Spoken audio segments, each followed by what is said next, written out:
नमस्कार दोस्तों, शुभ संध्या। आप सभी का हमारे प्रशस्त एकेडमी चैनल पर हार्दिक स्वागत है।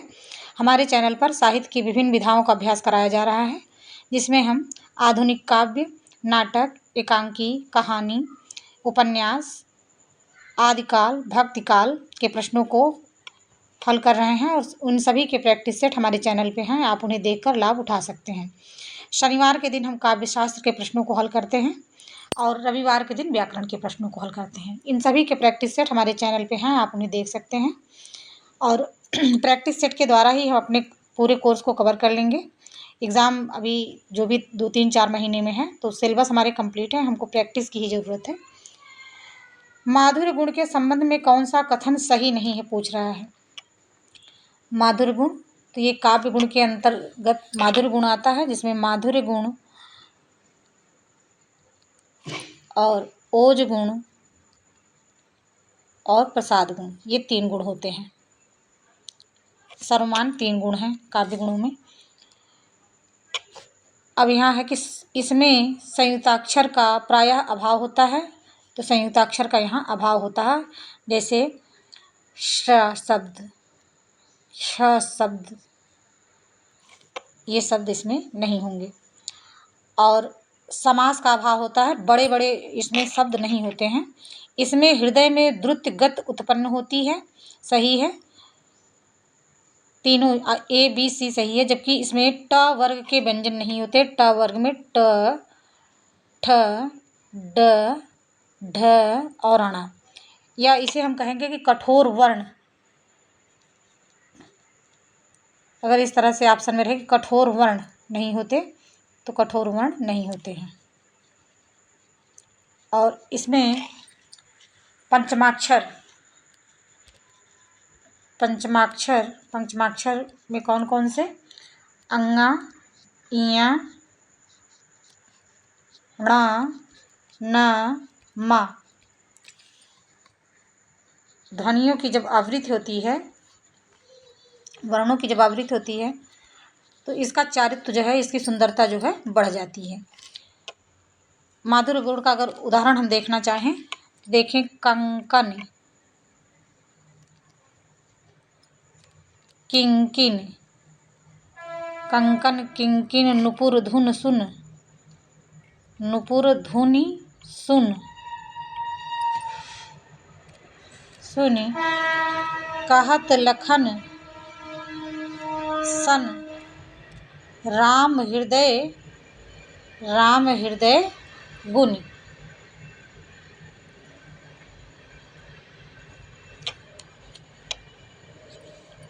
इस तरह से देखिए, यहाँ कंकन, किंकिन, इस तरह से अनुस्वारों का जो है आवृत्ति हो रही है, इसलिए यहाँ पे इसका चारुत्व बढ़ जा रहा है। ओज गुण का संबंध किस रस से है? अगला प्रश्न है कि ओज गुण का संबंध किस रस से है? ओज गुण का संबंध रौद्र रस से है। ओज गुण में जिन पंक्तियों को पढ़कर हमारे मन में उत्साह जागृत होने लगे, उसे ओज गुण कहते हैं। ओज गुण में वीर रस, रौद्र रस और विभत्स रस का प्रयोग किया जाता है। अगर ये तीनों उदाहरण हैं, तो वहाँ पे हम ओज गुण टिक करेंगे।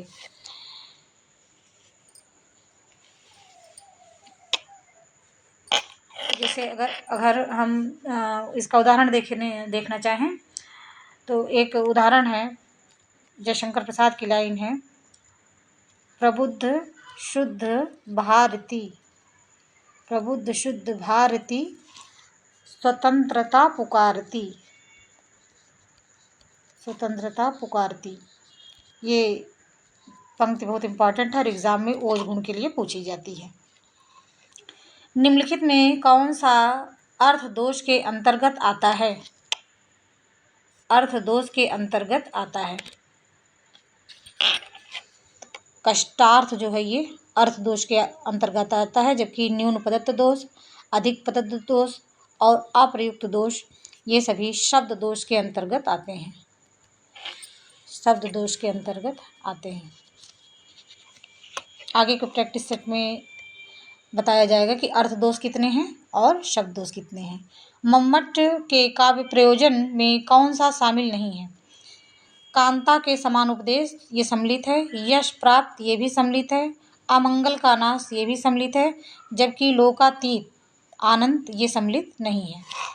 और ये पूछा कब गया है? DSSB PGT और RPSC के पेपर में।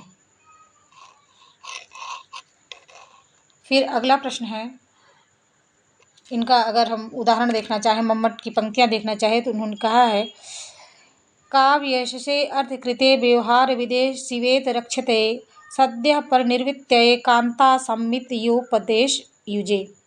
यश की बात कर रहे हैं, अर्थ की बात कर रहे हैं, व्यवहार विदे व्यवहार की, शिवेत रक्षा मतलब अपने कल्याण की बात कर रहे हैं, और पर निर्वित्य और कांता सम्मित उपदेश की बात कर रहे हैं। प्रबंध काव्य में संगठन किसके द्वारा किया जाता है? प्रबंध काव्य में कथानक के माध्यम से संगठित किया जाता है। प्रबंध काव्य जो है कथानक के माध्यम से संगठित किया जाता है। प्रबंध काव्य के दो भेद हैं, महाकाव्य, ये प्रश्न आता है कि प्रबंध काव्य के कितने भेद हैं, तो दो हैं, महाकाव्य और खंड काव्य।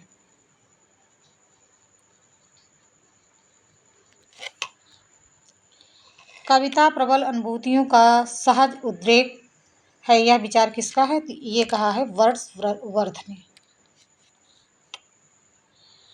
बीती या भावी घटनाओं की सूचना देने वाले को नाटक में क्या कहा जाता है?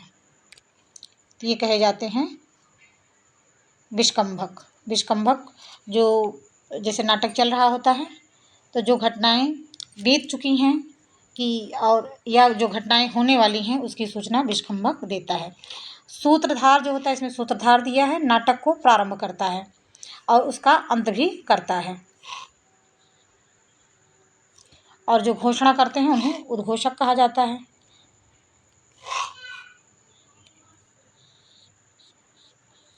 ध्वनि सिद्धांत के प्रवर्तक आचार्य कौन है? ध्वनि सिद्धांत आनंदवर्धन का है। और यहाँ कुनाक दिया है, कुनाक नहीं कुंतक यहाँ पे होगा, कुंतक ने दिया है वक्रोक्ति सिद्धांत। वक्रोक्ति सिद्धांत। भारतीय काव्यशास्त्र नाटक के किन तीन तत्वों को मान्यता देता है? यह देता है वस्तु, नेता और रस को।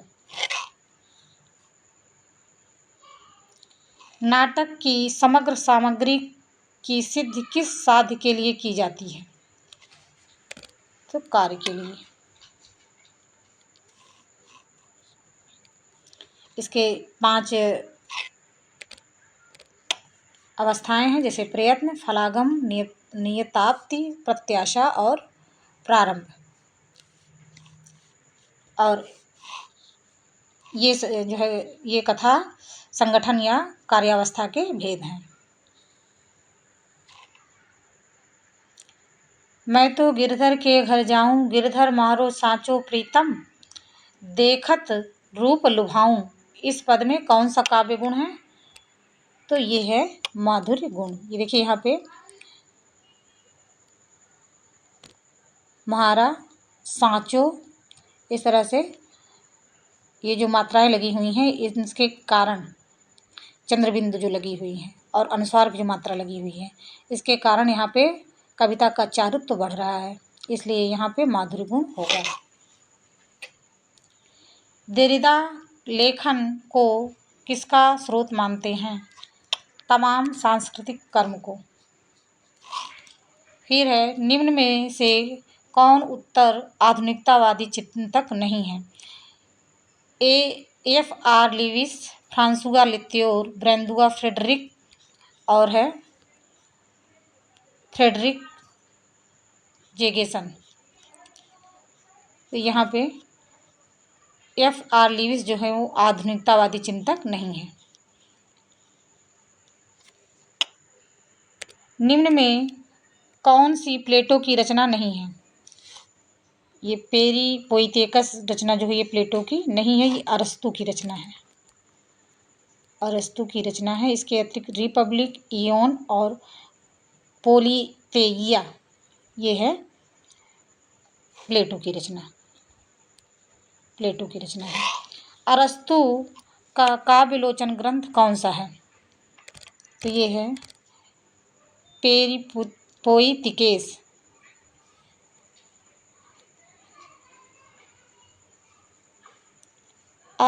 इसके बाद प्रश्न है कि ट्रेजेडी का लेखक हमारे विवेक को नष्ट कर हमारी वासनाओं को जागृत करता है, उनका पोषण करता है, अतः काव्य का सत्य वास्तविक सत्य नहीं होता। यह कथन किसका है? यह है प्लेटो का। अरस्तु के अनुकरण सिद्धांत में अनुकरण का आशय है पुनः सर्जन। प्लेटो ने कहा कि कवि जो है वो अनुकरण करता है, दूसरे की नकल करता है, लेकिन अरस्तु अपना नया विचार देते हैं कि कवि अनुकरण करता है लेकिन उसका पुनः सर्जन करता है, ना कि वो हूबहू उसका ही नकल करता है। फिर है काव्य को प्रकृति की अनुकृति किसने कहा है? तो कहा है ये काव्य की प्रकृति की अनुकृति, काव्य की जो प्रकृति है उसकी अनुकृति, ये अरस्तु मानते हैं।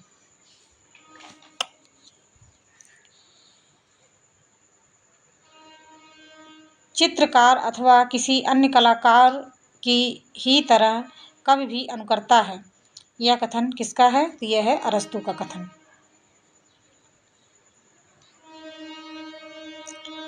फिर है निम्नलिखित दार्शनिकों में विचारों में कौन सा विचार असंगत है? प्लेटो बौद्धिक आनंद के विचारों को स्वीकार किया है, ऐन्द्रिक को नहीं। बौद्धिक विचारों को स्वीकार किया है, बौद्धिक आनंद को, ऐन्द्रिक आनंद को नहीं। अरस्तु प्राकृतिक पदार्थ परमात्मा द्वारा उद्भूत है, सही है। फिर क्रोंचे कविता सौंदर्य के माध्यम से तात्कालिक आनंदोद्रेक के लिए भावों को उद्वेलित करती है। फिर है साहित्य का संबंध तर्क नहीं कल्पना द्वारा पाठक को अभिभूत करता है। इसमें क्रोंचे का कथन जो है ये गलत है। क्रोंचे सौंदर्य को आंतरिक वस्तु मानता है, और यहाँ दिया है कि क्रोंचे कविता सौंदर्य के माध्यम से तात्कालिक आनंदोद्रेक के लिए भावों को उद्वेलित करती है, जबकि अन्य कथन सही है। अरस्तु के अनुकरण सिद्धांत में किसकी उपेक्षा मिलती है? देखिए मिसप्रिंटिंग होने के कारण थोड़ा सा प्रश्न जो है पढ़ने में अटपटा लग रहा है कि अरस्तु का अनुकरण सिद्धांत में किसकी उपेक्षा मिलती है? तो कवि की अंतश्चेतना की उपेक्षा इनके सिद्धांत में होती है। कल्पना की, कर्म की या कवि कौशल, इन सब की उपेक्षा नहीं होती है। आइए रिचर्ड्स की पुस्तक प्रैक्टिकल क्रिटिसिज्म में अर्थ का कौन सा प्रकार नहीं है? इसमें जो है प्रैक्टिकल क्रिटिसिज्म में अर्थ का कौन सा प्रकार नहीं है? तो वाच्यार्थ, अभिप्राय, भाव है, लेकिन कला जो है वो उसका अर्थ नहीं है। फिर है टी.एस. इलियट ने अवैयक्तिक काव्य सिद्धांत का प्रतिपादन अपने किस ग्रंथ में किया है? तो यहाँ पे अवैयक्तिक काव्य सिद्धांत का प्रतिपादन उन्होंने अपने ट्रेडिशन एंड इंडिविजुअल टैलेंट में किया है।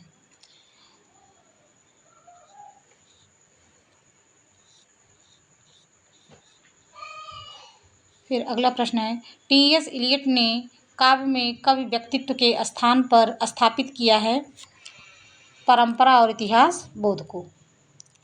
वर्ड्सवर्थ ने काव्य का प्रतिपाद्य माना है जनसाधारण का जीवन और प्रकृति को। वर्ड्सवर्थ जो थे प्रकृतिवादी थे, इसलिए वो प्रकृति की वस्तुओं और प्रकृति से ज़्यादा प्रभावित थे। कल्पना मानव मस्तिष्क की बिंब विधायिनी शक्ति है। यह कथन है कॉलरिज का।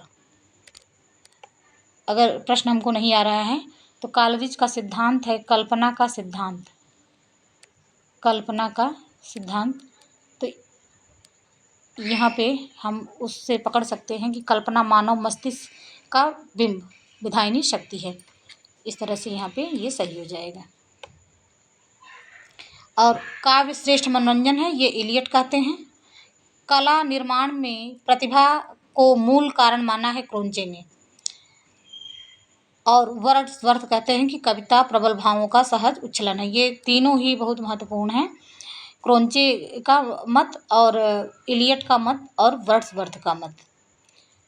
ये किसी भी परीक्षा में आ सकता है, चाहे टीजीटी हो, पीजीटी, डीएसएसबी या यूजीसी नेट या यूपीएचएससी, सबके लिए ये बराबर ही महत्वपूर्ण है। क्रोंचे के अभिव्यंजना के 4 स्तंभों में कौन सा स्तर असंगत है? अभिव्यंजना, अंतः संस्कार, आनुषंगिक आनंद।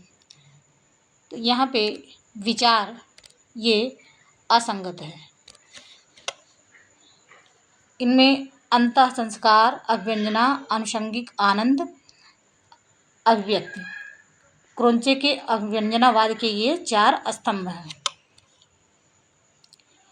लोनजाइनस के अनुसार इसमें कौन सा शैलीगत दोष नहीं है?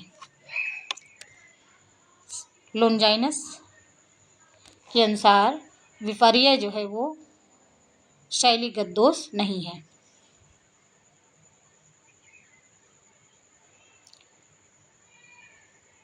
मार्क्सवादी चिंतन की काव्यधारा में कौन सा समीक्षक नहीं है? मार्क्सवादी चिंतन में लेनिन, गोर्की, कार्डवेल, लॉरेंस। यहाँ पे लॉरेंस जो है वो मार्क्सवादी चिंतन धारा के कवि नहीं है।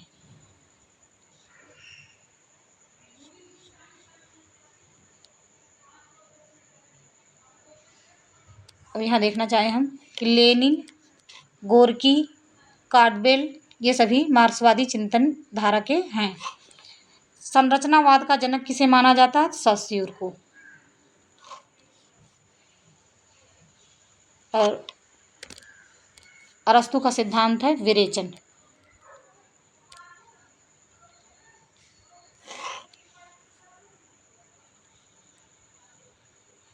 भारतीय काव्यशास्त्र में अनुकरण शब्द का सर्वप्रथम प्रयोग कहाँ पे हुआ है? तो भरत मुनि के नाट्य शास्त्र में। अनुकरण शब्द का सर्वप्रथम प्रयोग भारतीय काव्यशास्त्र में अनुकरण शब्द का सर्वप्रथम प्रयोग नाट्य शास्त्र में हुआ है। यह भरत मुनि की रचना है। गुरु शिष्य परंपरा का सही अनुक्रम छांटिए।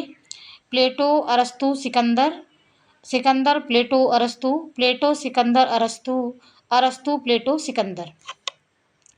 तो यहाँ पे सरमान ये है कि प्लेटो का शिष्य अरस्तु था और अरस्तु का शिष्य सिकंदर था। रुय्यक किस ग्रंथ के रचयिता हैं? रुय्यक जो हैं वो काव्यालंकार सर्वस्व के रचयिता हैं। कुयलानंद यहाँ पे दिया है, एक रचना है, तो ये अप्पय दीक्षित की रचना है। अप्पय दीक्षित की रचना है। काव्यालंकार दिया है तो यह भामह की रचना है। और काव्यादर्श दिया है तो यह दंडी की रचना है।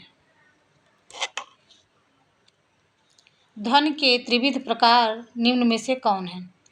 धन के त्रिविध प्रकार में वस्तु, अलंकार और रस, ये तीनों प्रयुक्त होते हैं। रस धन सिद्धांत किसका है? तो ये है आनंद वर्धन का। और उन्होंने अपने धन सिद्धांत में वस्तु, अलंकार और रस को मान्यता दी है। और इनकी रचना है, आनंदवर्धन की जो रचना है ध्वन्यालोक। फिर एक भारतीय काव्यशास्त्र का प्राचीनतम ग्रंथ है। भारतीय काव्यशास्त्र का जो प्राचीनतम ग्रंथ है वह है नाट्य शास्त्र भरत मुनि का। काव्यालंकार ग्रंथ भामह का। काव्यादर्श जो है दंडी का। और ध्वन्यालोक है आनंद वर्धन का, आनंद वर्धन।